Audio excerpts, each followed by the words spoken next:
అందరికీ welcome to my YouTube channel. ఇందాక నేను మీకు కాకరకాయ సాగు, ఎర్రగడ్డ అంటే ఆనియన్ సాగు అండ్ బీరకాయ అన్ని చూపించాను కదా.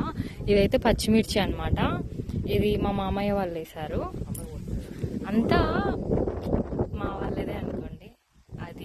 ఇదంతా 3-4 ఎకరాలు ఉంది అని నాకు తెలిసినంత వరకు, తెలియదు క్లారిటీగా. ఇక్కడైతే అక్కడ నుంచి చూపిస్తున్నాను కదా, అక్కడ నుంచి ఆ లాస్ట్ ఇక్కడ వరకు పచ్చిమిర్చి వేశారు. అక్కడ మళ్ళీ ఆనియన్స్ వేశారు మా మామయ్య వాళ్ళు. ఇవంతా సీనికాయ చెట్లు అనమాట. మా మామయ్యకి కూడా అగ్రికల్చర్ అన్నా ఫార్మింగ్ అన్నా చాలా ఇంట్రెస్ట్. అంటే చాలా ఓపిక ఉన్న వ్యక్తి అనుకోండి. మంచిగా వచ్చి అన్నీ చూసుకుంటూ